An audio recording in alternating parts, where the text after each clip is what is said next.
சிறப்பு இந்த இடத்துல சொல்லணும்னு பார்த்தீங்கன்னா, மீதி சங்கத்தெல்லாம் அணுகினீங்கன்னா அங்கே பார்க்கலாம், இங்கே போவோம், அது கிடைக்கும், இது செய்யணும், அது மாதிரி பல சொல்லினே இருப்பாங்க. ஆனால் நமது ஐயாவை பொறுத்த வரைக்கும் என்ன பாயிண்ட் அதை நோக்கி தான் பயணிப்பாங்க எப்பொழுதுமே.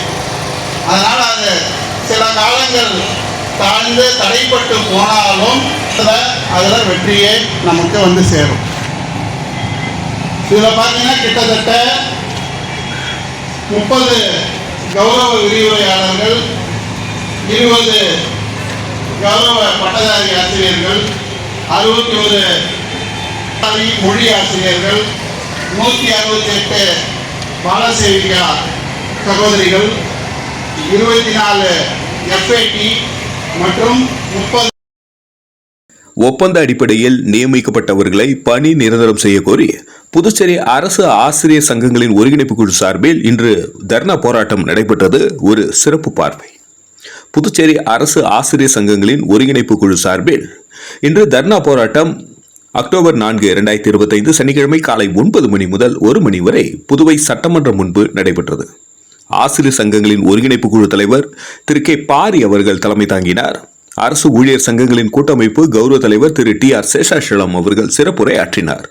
அரசு ஊழியர் சங்கங்களின் கூட்டமைப்பு தலைவர் திரு N பாலகுமார் அவர்கள் வாழ்த்துரை வழங்கினார். ஒப்பந்த அடிப்படையில் நியமிக்கப்பட்ட guest lecturer, guest TGT, guest language TGT, guest Balsevika மற்றும் ஸ்பெஷல் டீச்சர்ஸ் ஆகியோருக்கு உச்சநீதிமன்ற தீர்ப்பின் அடிப்படையில் விரைவில் நிரந்தர பணி நியமன ஆணை வழங்கிடவும், பல்வேறு நிலைகளில் காலியாக உள்ள ஆசிரியர் பணியிடங்களை நிரப்பிடவும், டிரான்ஸ்பர் பாலிசியை உடனடியாக அமல்படுத்திடவும் போன்ற பல்வேறு கோரிக்கைகளை வலியுறுத்தி தர்ணா போராட்டம் நடைபெற்றது. இதில் புதுச்சேரி அரசு விரிவுரையாளர் சங்கத்தின் தலைவர் திரு அருள்சாமி அவர்கள், புதுச்சேரி மாநில பயிற்சி பெற்ற பட்டதாரி ஆசிரியர் சங்கத்தின் தலைவர் திரு சிரில் நிக்கோலஸ் அவர்கள், புதுச்சேரி மாநில பயிற்சி பெற்ற உடற்கல்வி ஆசிரியர் சங்கத்தின் தலைவர் திரு ராஜேந்திரன் அவர்கள், புதுச்சேரி அரசு தொடக்கப்பள்ளி ஆசிரியர் நலச்சங்கத்தின் தலைவர் திரு மோகன்தாஸ் மற்றும் செயலாளர் திரு ஜனார்த்தனன் ஆகியோர் வாழ்த்துரை வழங்க, புதுச்சேரி மாநில தலைமை ஆசிரியர் சங்கத்தின் தலைவர் திரு பொற்செழியன் அவர்கள் நன்றியுரை வழங்கினார். பின்வரும் கோரிக்கைகளை வலியுறுத்தி இந்த கண்டன ஆர்ப்பாட்டம் நடைபெற்றது. CBSE பாடத்திட்டத்திற்கு உள்ளடக்கிய பள்ளி கல்வித்துறையின் தற்பொழுது காலியாக உள்ள தலைமை ஆசிரியர் நிலை 1 மற்றும் 2 பணியிடங்கள், பட்டதாரி ஆசிரியர் TGT பணியிடங்கள், உடற்கல்வி ஆசிரியர் PET பணியிடங்கள், தொடக்கப்பள்ளி ஆசிரியர் PST பணியிடங்கள், தொழில்நுட்ப ஆசிரியர் FAT பணியிடங்கள் ஆகிய அனைத்து பணியிடங்களையும் விரைவாக நிரப்பிட வேண்டும். பள்ளி கல்வித்துறையினரால் முறையாக ஒப்பந்த அடிப்படையில் பணியமர்த்தப்பட்ட guest lecturer, guest TGT, guest TGT language, guest Balsevika, special teachers ஆகியோருக்கு உச்சநீதிமன்ற தீர்ப்பின் அடிப்படையில் விரைவில் நிரந்தரமான பணி நியமன ஆணை வழங்கிட நடவடிக்கை எடுத்திட வேண்டும். ஆசிரியர்களுக்கு வழங்கப்படும் உயர்த்தப்பட்ட ஊதிய உயர்வு MACP தொடர்பான நடைமுறை சிக்கல்களை தீர்க்க நடவடிக்கை எடுத்திட வேண்டும். மாறுதல் கொள்கையினை, டிரான்ஸ்பர் பாலிசியினை உடனடியாக அமல்படுத்த வேண்டும் உட்பட பல்வேறு கோரிக்கைகளை வலியுறுத்தி இந்த கண்டன ஆர்ப்பாட்டம் நடைபெற்றது. நன்றி. மக்கள் மொழி செய்திகளுக்காக சரவணன், புதுச்சேரி. இந்த ப்ரொமோஷன் பிரச்சனை, ரெக்ரூட்மெண்ட் பிரச்சனை, இந்த கோரிக்கை எல்லாமே ஆசிரியர் சமூகம் சார்ந்த பிரச்சனைகள். இதை முன்னிறுத்தி இன்னைக்கு இந்த ஆர்ப்பாட்டம் பண்ணியிருக்கோம். உங்களுடைய ஒத்துழைப்பை மட்டும்தான் கேட்கிறோம். கடைசி வரைக்கும் நீங்க ஒட்டுக்கீழ மற்றும் மற்ற உறுப்பினர்களோடு சேர்ந்து நிச்சயமாக இந்த வெல்வோம், சாதித்து காட்டுவோம் என்று கூறி நன்றி கோரிக்கைகளை இணைக்கிறோம். நான் ஸ்பீச்லாம் கொடுக்க மாட்டேன், நடுவில் பேசிக்கலாம், அவ்வளோதான். அரசாங்கத்துக்கு எதிர்ப்பான போராட்டம் இது கிடையாது. நம்ம எத்தனை முறை போய் பார்த்துருப்போம் இல்லைங்களா? நீங்கள் பார்த்துருக்கீங்களா இல்லையா? எத்தனை முறை போய் படி கேட்டிருப்போம். கண்டிப்பாக செஞ்சிடறோம்மா, எங்களுக்கு அந்த மனசு இருக்குமா, எங்களுக்கு வழி இருக்குமா, எல்லாத்தையும் சொல்லிவிட்டு இப்போ கையை எப்படி விரிச்சா அதுதான் பெரிய அப்படின்றது தான் இங்கே இருக்கக்கூடிய ஆசிரியர்களுடைய ஆதங்கம். வேற எப்படி தான் நாங்கள் வெளிப்படுத்த முடியுன்றது தான் அவங்க கேட்குறாங்க. போய் பார்த்தோம், பலமுறை பார்த்தோம், ரிசல்ட் இல்லையே. கண்ணீர் விட்டணும், கதறணும், எல்லாமே நடந்தது, எந்த ரிசல்ட் இல்லை இல்லையா? அதனால வந்து இது அரசாங்கத்திற்கு எதிரான தர்ணா போராட்டமாக எடுத்துக்கொள்ள தேவையில்ல. உங்களுக்கு ஒரு ஞாபகம் ஊட்டுறோம், நாங்களும் இருக்கிறோம் ஐயா, நாங்களும் மக்கள் தான், மக்கள் முதல்வரே நாங்களும் மக்கள் தான், எங்களையும் கொஞ்சம் சிந்தித்து பாருங்கள் என்று கொஞ்சம் அப்படி ஒரு சின்ன கண்டிப்பாக செய்வார். அவர் ஆசிரியர்களுக்கு செய்து அவர் அதை கொடுத்து கரம் சிவந்தார்கள் சொல்லுவாங்க இல்லையா, அதுபோல ஆசிரியர்களுக்காகவே நன்மைகள் செய்து அவர் வந்து முதலமைச்சர் ஆனவர். அவருக்கு அந்த சிந்தனை இருந்துகிட்டே இருக்கும், உங்களை பற்றின சிந்தனை இருந்துகிட்டே இருக்கும். இன்னைக்கு இந்த செய்தியெல்லாம் வெளியே போகுது இல்லையா, இது அப்படியே போய் சேரும். இத்தனை பேர் நம்ம அவங்கள மறந்துடக்கூடாது, அவங்க செய்யணுன்ற எண்ணம் இருக்கும். அவர்கிட்ட ஒரு மாபெரும் கோரிக்கையாக தான் இதை நம்ம வைக்கிறோம். எஜுகேஷன் மினிஸ்டரும் அதை செய்யணும்னு ஆசைப்படுறாரு, அதுக்கான ஐடியா தான் சார் கொடுக்குறாரு. எப்படி செய்யணும்னு தெரியலையா, இப்படி செய்யணும்னு சொல்றாரு, செஞ்சு கொடுத்துருங்க. என்னுடைய கருத்தை முன் வச்சு அடுத்ததாக பேசுவதற்கு பாலசேவிகா ஃபாத்திமா அவர்களை அழைக்கிறேன். விண்ணப்பித்தோம் 2019. அதுக்கப்புறம் போட்டி தேர்வு வைத்து எடுப்போம் என்று கூறினார்கள். அந்த எக்ஸாமை எப்ப வைப்பீங்க, அதுக்காக ஒரு போராட்டம். அதுக்காக போய் யாரெல்லாம் பார்க்க முடியுமோ அதிகாரிகளை போய் பார்த்தோம். 2020 எக்ஸாம் எழுதணும். எழுதி முடிச்ச உடனே நமக்கு பணியாளரை கொடுப்பது போல வெரிஃபிகேஷன் எல்லாமே முடிச்சு வச்சுட்டாங்க. அப்பயும் 2020 முடிச்சு கூட எப்ப எங்களுக்கு போஸ்டிங் கொடுப்பீங்க, எப்ப போஸ்டிங் கொடுப்பீங்க, போய் நின்னோம். இந்த பேப்பரை கொண்டு போய் நம்மளோட கோரிக்கை மனுவை இப்படி காட்டினா தூக்கி வீசுவாங்க. அம்மா எத்தனை முறை தான்மா வருவீங்க, கொரோனா இருக்கு, இந்த டைம்ல எங்க கிளாஸ் இருக்கு, யாருக்கு பாடம் எடுக்க போறீங்க, இப்படியெல்லாம் நம்மள அசிங்கப்படுத்தினாங்க. ஆனா எப்படியா இருந்தாலும் நம்ம வந்து நேர் வழியில தான் வந்திருக்கோம். காம்படிட்டிவ் எக்ஸாம்ல ஏற்கனவே நம்ம புதுச்சேரி அரசு இது போல கான்ட்ராக்ட்ல வச்சவங்கள ரெகுலர் பண்ணது இல்லையா, பண்ணிருக்காங்க. எல்லா முன்னுதாரணங்களையும் நம்ம வந்து ஏற்கனவே சொல்லி இருக்கிறோம். இது போல 2022 ரொம்ப சிரமப்பட்டு இந்த வேலையை நம்ம வாங்கணும். 3 வருஷம் நமக்கு கான்ட்ராக்ட்னு சொல்லியிருந்தாங்க. சரி, 3 வருஷம் கான்ட்ராக்ட் முடிஞ்சிருச்சு, எப்படியாவது நம்ம ரெகுலர் பண்ணிடணும்னு அதுக்கு முன்னாடி இருந்தே போய் பார்த்தோம்.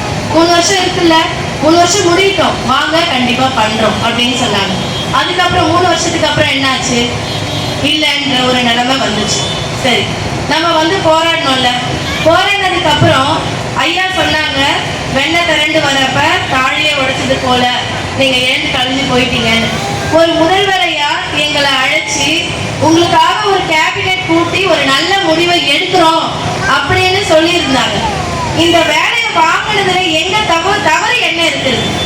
ஏனென்றால் இந்த கான்ட்ராக்டிங் அப்படின்ற ஒரு கெஸ்ட்ல தான் நாங்க போறோம் தெரிஞ்சுதான் இதை நாங்க ஏத்துக்கிட்டோம்.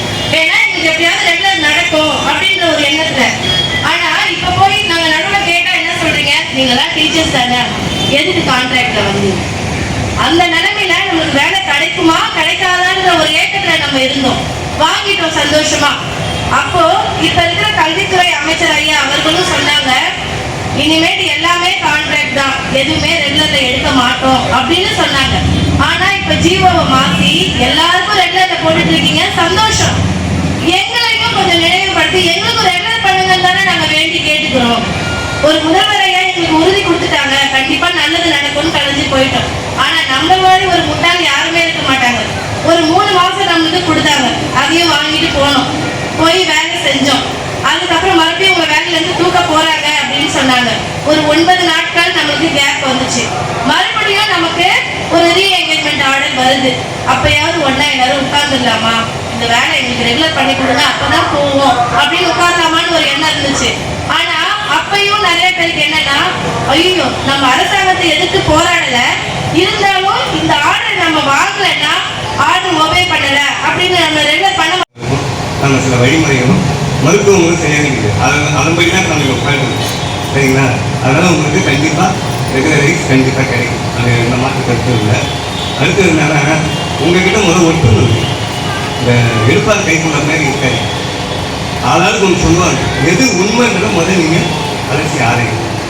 இன்னைக்கு ஒரு பேச்சு, நாளைக்கு ஒரு பேச்சு, அதுமாரி உங்ககிட்ட வர செய்தியை வைத்துக்கொண்டு நீங்கள் வந்து பிரிஞ்சிடுங்க. அது வந்து நீங்கள் அனைவருமே ஒப்பந்த அடிப்படையில் வந்து ஆசிரியர்கள் மனசை வச்சு நீங்கள் லெக்சராக இருக்கலாம், பிஜிபியாக இருக்கலாம், பாலசேரியாக இருக்கலாம், பிரைமரி ஸ்கூல் டீச்சராக இருக்கலாம், யாராக வேணாலும் இருக்கலாம். எங்ககிட்ட பார்த்தீங்கன்னா டாப்லேருந்து பாட்டம் வரைக்கும் இருக்குது, எம்கேஸ் வரைக்கும் இருக்குது. புரியுதுங்களா? கிரேட் 1 ஹெட் மாஸ்டர்ஸ் வந்து எம்பிஎஸ் ஸ்டாஃப் வரைக்கும் நாங்கள் எல்லாம் ஒற்றுமையாக தான் இருக்கோம். இது எங்ககிட்ட அதான் நான் சொன்னேன் ஆரம்பத்தில் சகோதரர்களாக தான் நாங்கள் இருக்கோம். சரிங்களா? இதுக்காக எம்பிஎஸ்னால் அவங்க மட்டும் தனியாக பார்த்துக்குவாங்க, ஹெட் மாஸ்டர்ஸ்னால் அவங்க தனியாக பார்த்துக்குவாங்க, அந்த எண்ணமே எங்ககிட்ட கிடையாது. அதனால் உங்ககிட்ட அந்த எண்ணத்தை நீங்கள் வளர்த்துக்காது. இது ஃபஸ்ட்டு பாயிண்ட். ரெண்டாவது, மந்திரி அப்படி சொன்னாங்க, முதலமைச்சர் இப்படி சொன்னாங்க, ஆட்சியாளர்கள் ஒரு பக்கம் இருக்கட்டும், அதிகாரிகள் நாளைக்கு தனிப்பட்ட முறையில் செல்வாக்கு இருக்குது, இல்லை உங்களுக்கு ஏதாவது தனிப்பட்ட முறையில் செல்வாக்கு இருக்குதுன்னா அதிகாரிகள் தனியாக போய் பார்க்கறது, மந்திரிகளை தனியாக பார்க்கறது, முதலமைச்சர்களை தனியாக பார்க்கும்போது உங்களுக்கு பலதரப்பட்ட கருத்து செய்திகள் கிடைக்கும். அதை நீங்கள் பேஸ் பண்ணி உங்களுக்குள்ளே ஒரு கற்பனை வளர்த்துக்கின்னு இந்த கூட்டத்தை கட்சி வைக்கும். இதுதான் இப்போ கடைசி வரையும் நடந்தது. இனிமேலாவது அந்த தவறை நீங்கள் தயவு செய்யாது.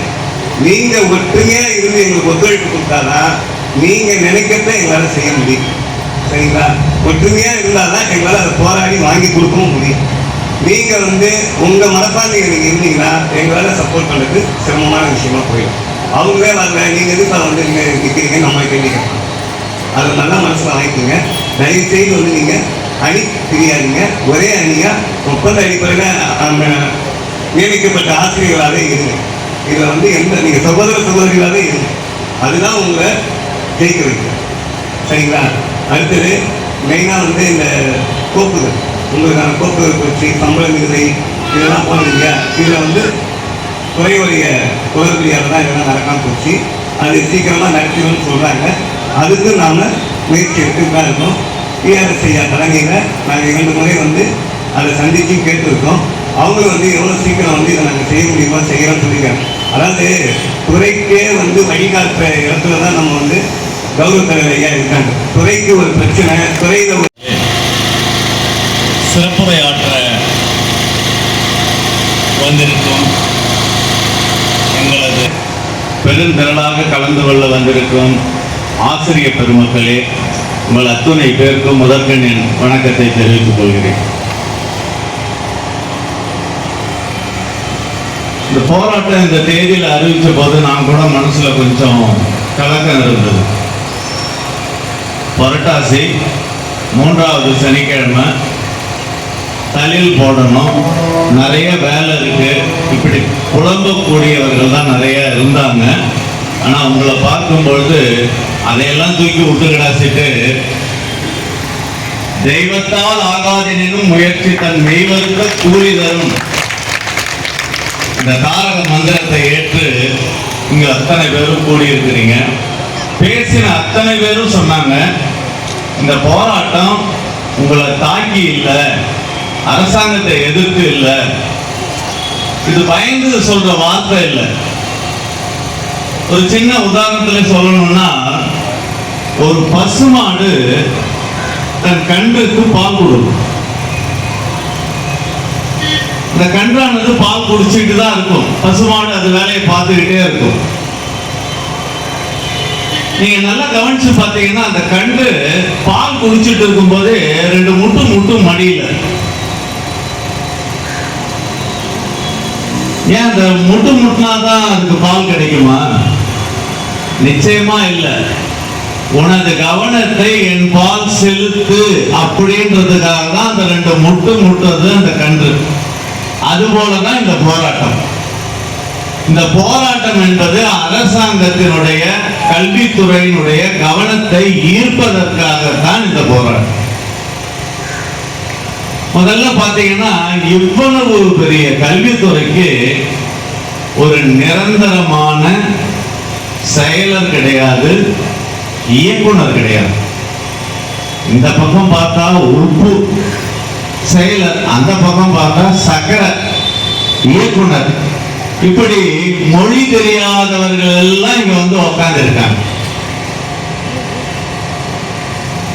பர்மனண்டான இயக்குனரோ செயலரோ இருந்து பேசும்போதே காரியத்தை நம்மளால சாதிக்க முடியல. இதுல இவ்வளவு பெரிய துறைக்கு அடிஷனல். இப்ப எங்கள் ஆசிரியர்கள் கூட ஒரு தலைமை ஆசிரியர் 2 பள்ளியை பார்ப்பார். அவருக்கு ஒரு பள்ளியில் ஆர்டர் இருக்கும், இன்னொரு பள்ளியையும் சேர்த்து பாருங்க. என்ன தலைமை சாபக்கேடு. அதுல இன்னைக்கு அன்னைக்கெல்லாம் பாத்தீங்கன்னா, நாங்க 2000ல உள்ளார வரும்பொழுது ஆசிரியர்களுக்கு அவ்வளவு ஒரு வரவேற்பு. பாத்தீங்கன்னா ஆசிரியர்களுக்கு அவ்வளவு ஒரு மரியாதை இருந்தது, உள்ளார அவ்வளவு ஒரு வரவேற்பு இருந்தது. இன்னைக்கு பாத்தீங்கன்னா அது அப்படியே தலைகீழாக மாறி வருது. ஒரு தர்ணா போராட்டம் ஏற்பாடு செய்வதற்கு நமக்கு ஒரு இல்லை அந்த முயற்சி சொல்கிறேன். ஒரு மாதத்துக்கு மேலே பேசி நம்ம இந்த போராட்டத்தை இன்னைக்கு பண்ணியிருக்கோம்.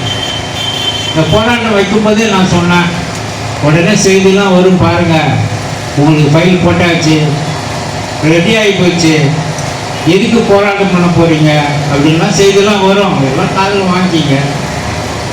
ஆனால் போராட்டம் செய்யாமல் நீங்கள் பணி நிரந்தரம் வாங்க மாட்டீங்கன்றதை நான் ஆரம்ப நாள்லேருந்து சொல்கிறேன்.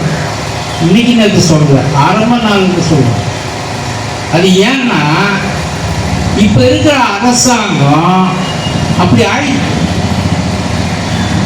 நம்ம கூட சொல்லியிருக்காங்க. பழைய ரங்கசாமி இல்லை, பழைய ரங்கசாமி அவரே பிரச்சனைகள் இருக்கு, அவரே அதுக்கு தீர்வு காண்பார். போராட்டம் என்பது ரொம்ப கொஞ்சம் குறைவாக தான் இருக்கும். இன்னைக்கு அது நடக்காது. இன்றைக்கு இந்த பிரச்சனைகள்லாம் தீர்க்கணும்னா இப்போ நம்ம முன்னணி பேசுகிறவங்க எல்லாத்தையும் கேட்டுருந்தீங்க, அதுக்காக தான் தர்ணா போராட்டம் வச்சது. அது ஒரு அமைதியான